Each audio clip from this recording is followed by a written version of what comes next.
Here's a quick rundown of everything I'm watching. First up, we have Kyle XY. I'm currently rewatching this and the show is honestly very charming, heartwarming, and has some very funny elements to it. The show first premiered on ABC Family back in the day, but it's now on Hulu and you can watch it. It's a sci-fi family drama show that follows a boy who turns out of nowhere and has no memories, and he also doesn't have a belly button. The show follows his journey of trying to discover who he is as well as his life with his new family. Next up, I tried watching The Boys for the second time. The first time around, I could not really get into it because I really hated that they were trying to make Chase Crawford a bad guy. That really rubbed me the wrong way, so I tried to watch it again, and guys, this show is rated R. Like, I watch a lot of shows, but like this show is on a different level of like messed up. So I'm still debating whether or not I want to like throw myself into it or not, so we'll see. I finally checked out From Scratch, which is a show that everyone on TikTok has been talking about. I thought it was very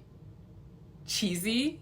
I think that's a good word to describe it. The nuanced discussions about race and nationality and culture kind of took me by surprise, and I really enjoyed that part of it. I also related deeply with the conversations they were having about art versus money and how sometimes you feel like you have to pick between the two. I'm also just a fan of shows that have to do with cooking and just chefs in general. I'm still on the fence on if I'm gonna go back and finish it. I've been trying for the longest time to catch up with All American. It's just taking me forever, and I don't know if it's because the season is a little bit slow or what. Big Sky! This is the show I've been religiously watching every single week this fall, and guys, this season is bonkers. I'm not gonna go as far as to say the show is, great. I would say if you're a fan of Jensen Ackles, Kylie Bunbury, or Reba McEntire, then you have to watch this show because they are giving the performance of a lifetime.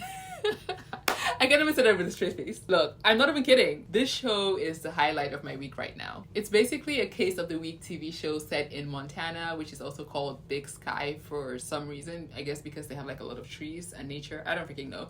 But go check it out. I finished watching Siesta Key, which is on Paramount Plus. I was obsessed with this reality show for a while. The show basically follows this group of friends in their 20s who live in Florida. I guess the town they live in is called Siesta Key, which I've honestly never heard of until this show. But it shows their party lifestyles, how they interact with each other, and the drama that happens within them with like dating and friendship and all that kind of stuff.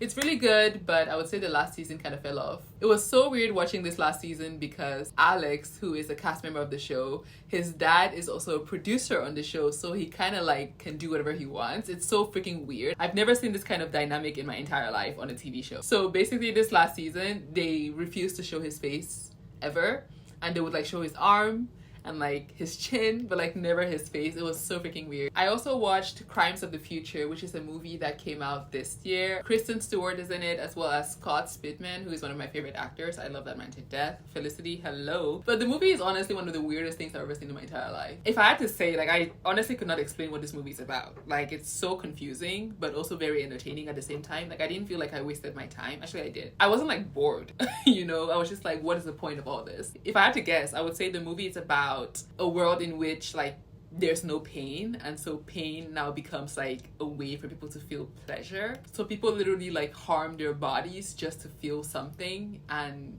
then there's like a group of people who like eat plastic because they feel like that's how humanity should be in the future. I don't even know what the hell's going on. If you guys watched that movie, please tell me what you got from it because I am still confused. That's everything I watched this week. What did you guys watch?